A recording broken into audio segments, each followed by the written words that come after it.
are continuing with CO10 for homework today. You had to write all of these expressions in expanded form without power, right? And then simplify them by combining the coefficients and combining the bases. Well, yesterday we skipped this part up here, which being a key point can go on a help sheet.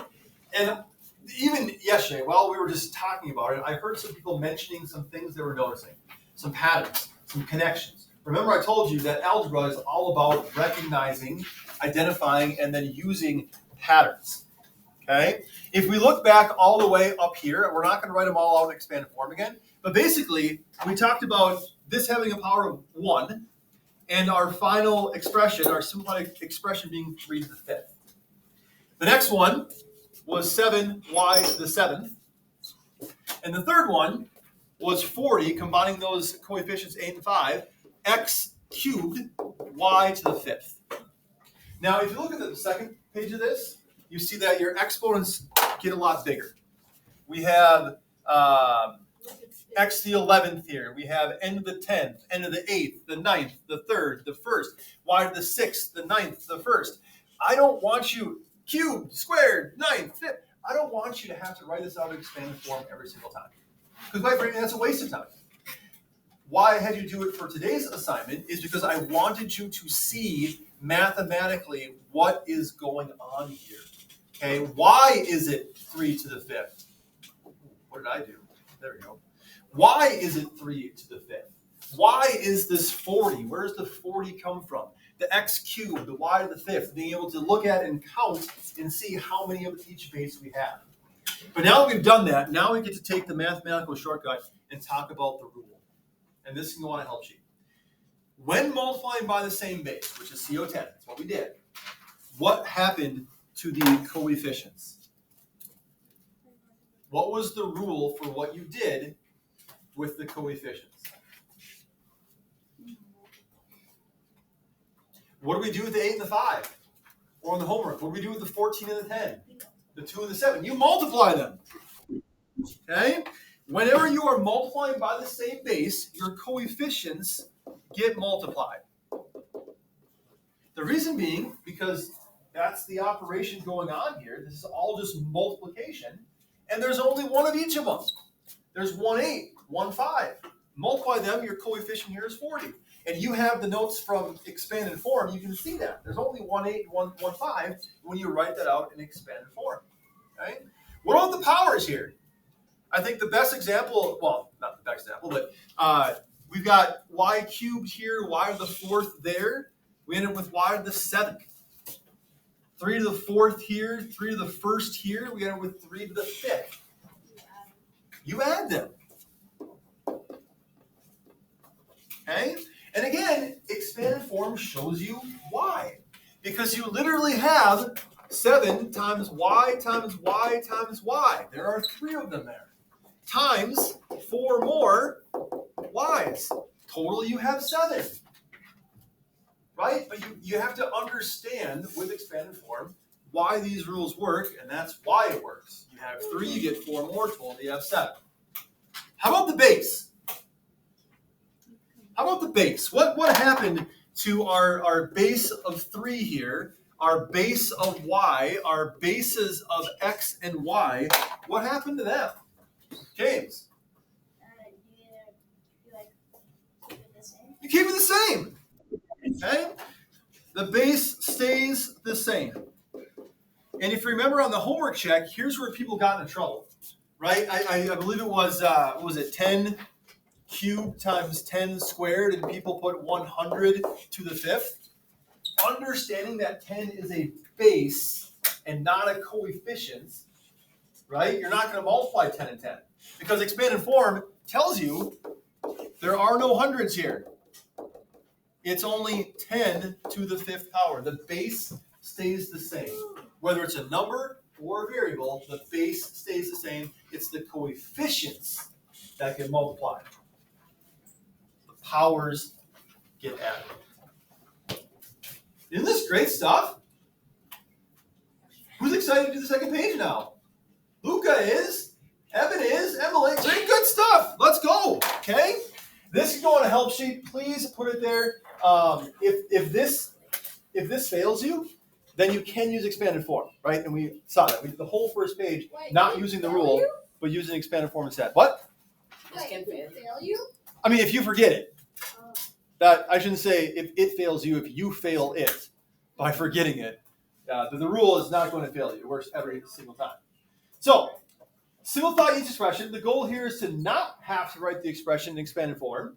Instead, use the rule to speed up the process. Okay?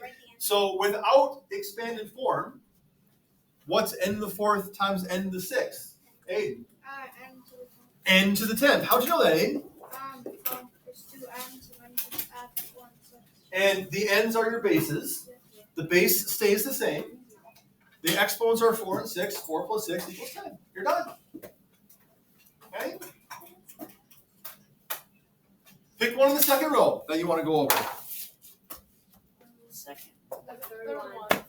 Third one?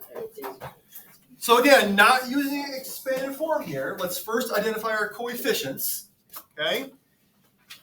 -3, 2, -4. There's only one of each of them. They're not affected by the power. What's the product of -3, 2, and -4? James. 24. 24. Positive, right? Because you got negative times positive. Okay? So coefficients multiplied, right? What is the like base here? What is the base? Emily, because I asked. Getting old. That's so good. Okay? And that base doesn't change, right? It's still going to be a y. How many y's do we have in all? Be a little bit careful here. Sometimes, Aiden?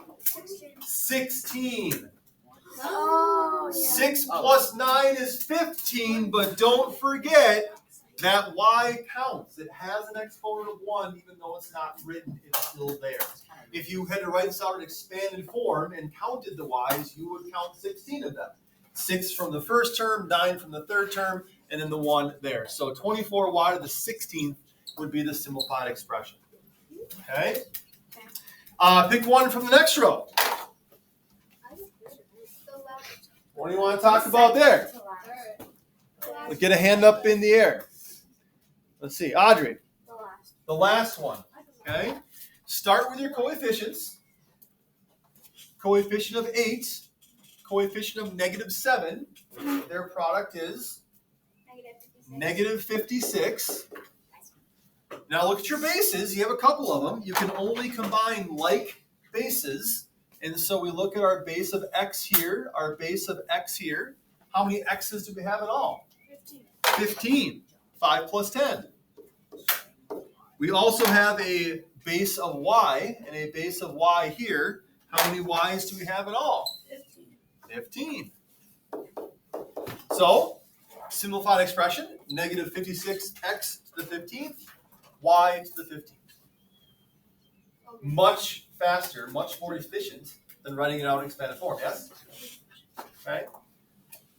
The bottom part here, it says fill in the missing exponent or exponents.